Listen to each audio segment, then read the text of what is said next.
হাই friends, এয়া আমাক সকলোকে আপোনালোকে দেখিছে। আজি আমি আহিছোঁ মহাপুৰুষ শ্ৰীমন্ত শংকৰদেৱৰ জন্মস্থান আলিপুখুৰী নামৰ এই ঠাইডোখৰলৈ। এই আলিপুখুৰীত এখন সত্ৰ আছে। আমি এই সত্ৰখন দৰ্শন কৰিব আহিছোঁ। এয়া পিছফালে আপোনালোকে চাওক সত্ৰৰ গৃহটো। গতিকে বলক ফ্ৰেণ্ডছ, আজিৰ এই ভিডিঅ'টো আমি আৰম্ভ কৰোঁ। এই ভিডিঅ'টোৰ জৰিয়তে আপোনালোকক দেখাম মহাপুৰুষজনাৰ জন্মস্থান সম্পৰ্কে। গতিকে ফ্ৰেণ্ডছ বলক আজিৰ ভিডিঅ'টো আমি আৰম্ভ কৰোঁ। হয় ফ্ৰেণ্ডছ, এতিয়া আমি আলিপুখুৰী পাতেকিবাৰী সত্ৰত উপস্থিত আছোঁ আৰু এই সত্ৰখনক গুৰুজনাৰ জন্মস্থান বুলি কোৱা হয়। এই সত্ৰখন সম্পৰ্কে এই সত্ৰৰ সত্ৰাধিকাৰ ডাঙৰীয়াক কিছু কথা সুধিবলৈ চেষ্টা কৰিম। ডাঙৰীয়া, আপোনাৰ নামটো জনাব। মোৰ নাম নমস্কাৰ, মোৰ নাম শ্ৰী বীৰেণ মহন্ত। মই সত্ৰৰ সত্ৰাধিকাৰীৰ পৰা আছোঁ। হয় হয়। সত্ৰখনৰ বিষয়ে কিছু ইতিহাস সম্পৰ্কে বা অকণমান কথা যদি কয়, বা মহাপুৰুষজনাৰ জন্মস্থান হিচাপে কেনেকৈ পৰিচিত। আমিতো এনে বৰদোৱা বুলিয়ে শুনো, গতিকে কথাখিনি গোটেইখিনি ভালকৈ বুজাই দিলে ভাল পাম। হয়, গুৰুজনাৰ জন্ম হৈছিলে আলিপুখুৰী নামে ঠাইতে।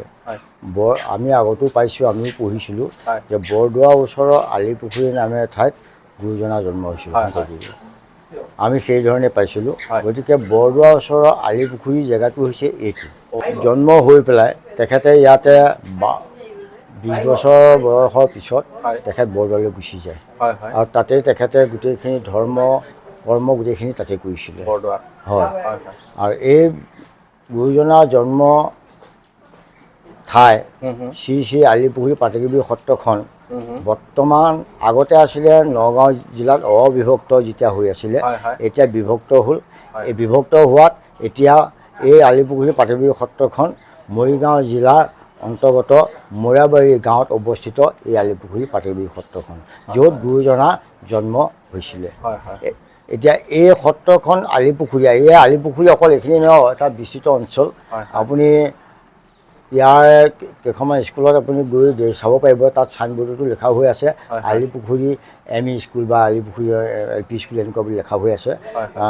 গতিকে এই সত্ৰখনৰ আপোনাৰ বহুত দিন আপোনাৰ পৰিত্যক্ত অৱস্থাতে আছিলে।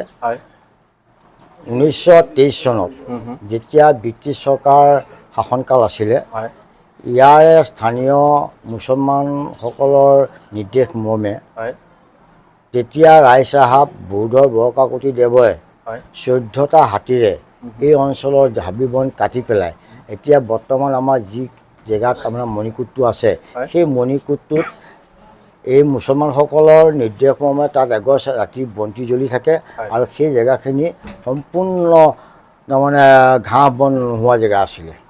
গতিকে সেইখিনি জেগা তেখেতক জন্মস্থান বুলি চিহ্নিত কৰিছিলে আৰু তাতেই এটা সৰু চাই জুপুৰি ঘৰ বনাইছিলে তাৰমানে থাপনাখনৰ কাৰণে, আৰু তেনেধৰণেই চলি আহিছিলে। তাৰপাছতে আপোনাৰ 1930 চনত আপোনাৰ এই সত্ৰখন আকৌ পুনৰ অলপ হেৰি কৰা হৈছিলে ঘৰবিলাক। বৰ্তমান এতিয়া আমাৰ 2008 চনত আমাৰ ইয়াতে ধৰ্ম মহাসভা হৈছিলে। এই ধৰ্ম মহাসভাত অসমৰে নহয়, ভাৰতৰ বিভিন্ন প্ৰান্তৰ গৱেষক পণ্ডিতসকল আহিছিলে আৰু সকলোৱে এই সত্ৰখনৰ যিখিনি বুৰঞ্জী সকলোখিনি গম পায়। এই সত্ৰখন এই ঠাইয়ে তেখেতৰ জন্মভূমি বুলি চিহ্নিত কৰিছিলে। আৰু তেতিয়া তৰুণ গগৈ চৰকাৰ আছিলে, তেখেত আহিব নোৱাৰি আমাৰ বটদ্ৰৱা সমষ্টিৰ বিধায়ক শ্ৰীযুত গৌতম বৰা দেৱ তেতিয়া সাংস্কৃতিক মন্ত্ৰী আছিলে, তেখেতৰ হতুৱাই ইয়াতে 1 কোটি টকা এটা ঘোষণা কৰিছিলে জন্মস্থান উপলক্ষ কৰি পেলাই। গুৰুজনে ব্যৱহাৰ কৰা পাতকুৱাটো এবাৰ চাই লৈছোঁ। পাতকুৱাটো হয় হয়, এইটো হ'ল গুৰুজনে ব্যৱহাৰ কৰা পাতকুৱা। এইটো প্ৰাচীন পাটনাত ইয়াত এতিয়াও পানী আছে, পানী এতিয়া হৈ আছে। তাৰমানে এইটো বস্তুটো ফুট গৈছিলতো, ফুট গৈছে। এইটো হৈছে স্থান ভাৱ। এবাৰ ওচৰৰ পৰা চাওঁ।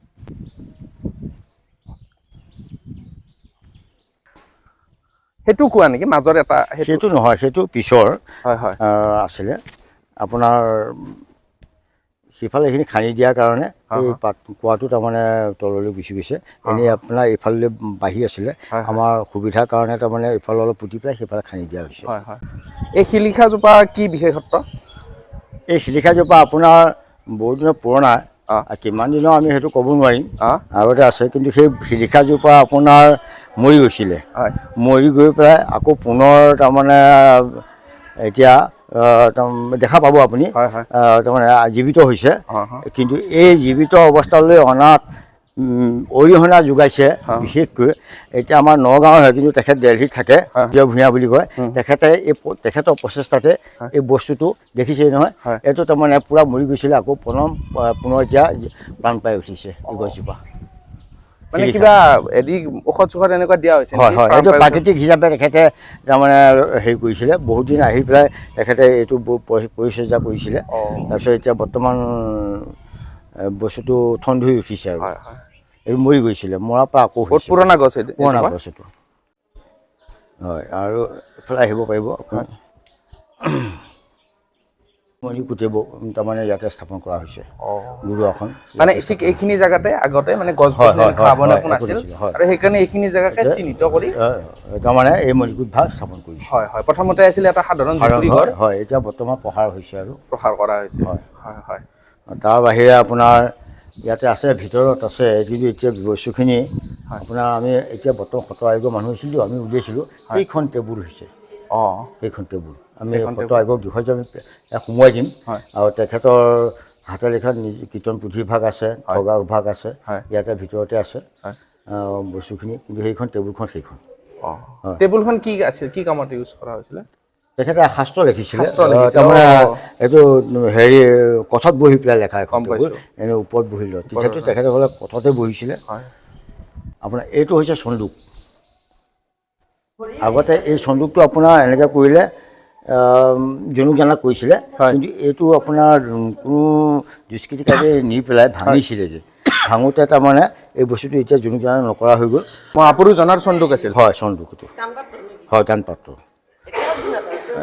এতিয়া জনুক জানাক নকৰে এইটো হৈছে আপোনাৰ শিলা ভাস্কৰ্য শৈল ভাস্কৰ্য কি কাটিছিলে বস্তু নাজানো বস্তুটো এনেকৈ ৰখা হৈছে এইখিনি জেগাতে উদ্ধাৰ হৈছে নেকি এইটো নাই ইয়াতে উদ্ধাৰ হৈছে কিন্তু বস্তুটো ইয়াত আমি সংৰক্ষণ কৰি ৰাখিছোঁ তাৰ বাহিৰে এইখিনি হৈছে শিলাখণ্ড এইখিনি শিলাখণ্ড সম্ভৱ তেখেতে গা ধোৱা কাৰণে ব্যৱহাৰ কৰিছিলে নেকি তেনেকুৱাই হ'ব সেইটোকে আমি নিশ্চয়কৈ ক'ব নোৱাৰিম কিন্তু এই বস্তুলৈ চাই আমি অনুমান কৰিছোঁ যে তেখেতে গা ধোৱা কামতে ব্যৱহাৰ কৰিছিলে নেকি ওপৰত উঠি পেলাই তেনেকুৱা হ'ব পাৰে ক'ত উদ্ধাৰ হৈছে এইখিনি ইয়াতে আছিলে এইখিনি জেগাতে ইয়াত মানে এনেকুৱা বছৰি কি কি উৎসৱ পাৰ্বণ এইখিনি পালন কৰা হয় বছৰি আমাৰ ধৰি লওক এতিয়া জন্ম উৎসৱ আহি আছে আহিনত আৰু এতিয়া ভাদ মাহটোতো আমাৰ সম্পূৰ্ণ 14 প্ৰসং চলিবই এনেও আমাৰ 4 প্ৰসং চলি থাকে সম্পূৰ্ণ তাৰ বাহিৰে আপোনাৰ দৌল উৎসৱ 5 দিনীয়া কাৰ্যসূচী আমি ইয়াতে পালন কৰোঁ ইয়াতে আপোনাৰ ধৰি লওক